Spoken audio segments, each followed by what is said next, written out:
Resuming here with our online lectures in AGRC 223, this is Unit 6, Wheat Insect Diseases, and we will tackle the main diseases that are associated with wheat insects here. So let's jump into it. The first and most common one, and the one that probably will be the number one problem that you would most likely ever encounter in this particular section, is the Hessian fly. And we know that it can cause damage in the fall or the spring in our area, and it's caused essentially by maggots that locate themselves between the leaf sheath and the stem. And what they do is they simply just bore right into the stem, suck those juices that are in the stem right out. They therefore then can kill a lot of the small tillers. Older stems, if you're getting it in the springtime infections, they break before harvest, and so you have wheat that lodges. Fall infestations may kill the plant really before it gets established at all. So certainly something to be worried about. So what happens is that fly deposits its eggs, the larvae, on the young wheat. And so think about planting wheat out there in your field, and we've got this Hessian fly buzzing around and has the opportunity then, once that wheat gets established, to go ahead and lay its eggs, and then you get those larvae that hatch and develop.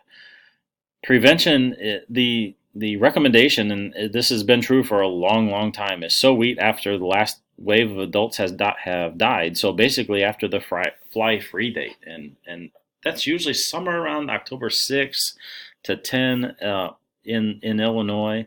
That basically reduces or nearly eliminates your risk of fall damage from the Hessian fly. Now, we've all seen years in which the crop gets harvested early, field conditions are fantastic, and you see guys that get the crop out of the field is prepped, and they're out sowing wheat, even the end of September. I've seen it. And you've got that crop growing, then germinated and out of the ground and growing in prime condition for Hessian fly infestation. And it seems that we've been lucky to not have that as a widespread problem, but it is a risk that you take whenever you plant wheat early. So just be aware of that. Not telling you not to do it. Certainly an option out there for you, and many of you, it's paid off quite good for those that have planted wheat that early. So just be aware that that's a risk factor that you may be taking. In order to prevent it in other ways, a simple crop rotation tends to break that cycle. Tillage of infested fields also helps break that cycle, and then some resistant varieties. Here is that adult fly that you may see out there, the Hessian fly. And then it's a rather bad picture, but here's a picture of the larvae that are feeding on some tillers. Again, right that stem right near the sheath. They're nice and protected. I would venture a guess that if this occurs in the fall, that chemical application you're probably not going to do, because I would be betting that by the time you figure out that you had a Hessian fly problem, you're into the wintertime, it's probably killed off already, and it's probably damaged the crop at an extensive enough level that you will not have the opportunity to recover it. You just simply get a bad stand. So certainly, but be aware of the Hessian fly problem, and how to go out and scout for it, and just management options to prevent it the best.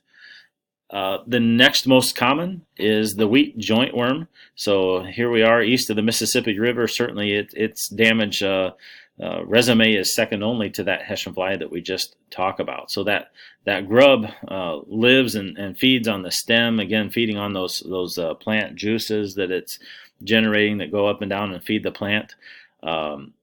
What you'll see, and I've got a picture of this too, is a kind of a wart-like swelling right above the nodule on the stem, and it's the egg is laid by you may have seen them, maybe didn't even know what you were looking at, a black ant-like bug with wings. This is the larvae for that particular problem. So obviously, anytime you cause stem damage, then you've got risk of wheat going down and lodging. Might be just a moderate or localized problem all the way to a severe problem. Can't tell you the last time I actually heard of this in this area causing a widespread loss, but it is one to be aware of. And here's a picture, like I mentioned.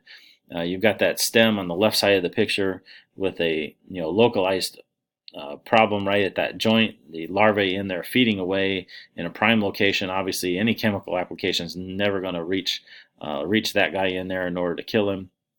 And then a normal healthy stem on the right side of the picture, normal healthy head, and then the joint worm on the right side. Try and move my cursor over here and show you where that joint worm would be in there, and you notice already that head's not fully developed and not even clearly out of the flag leaf.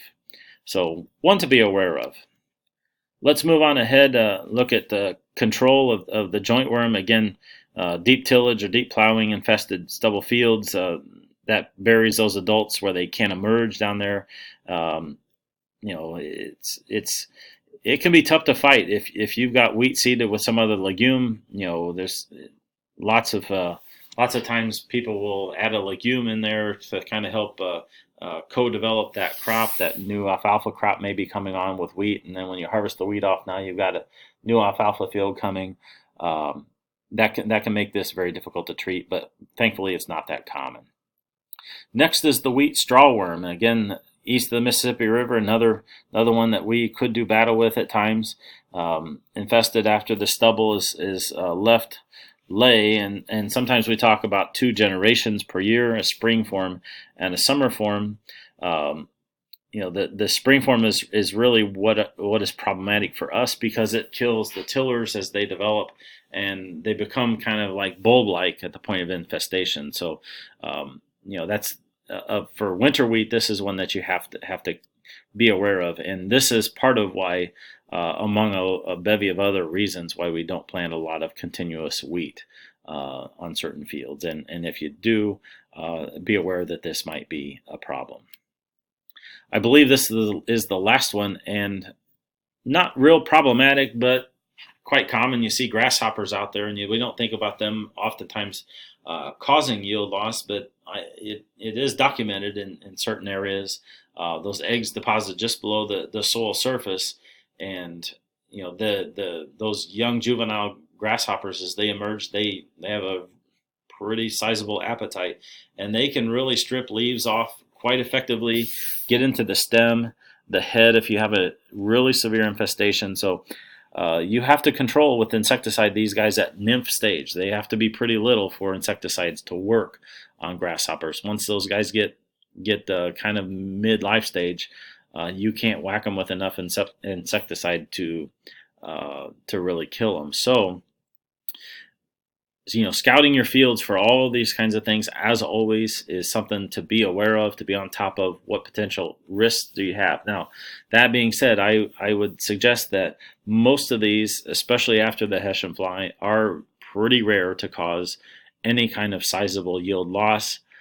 But we highlight them in this section just so you're aware that you can have those odd times in which you have something that comes in and affects your crop that you need to be ready to defend. That wraps up Unit 6, Wheat Animal Diseases. Again, I encourage you to please review all of the supplementary materials and the notes prior to taking your assessments related to this section. Good luck.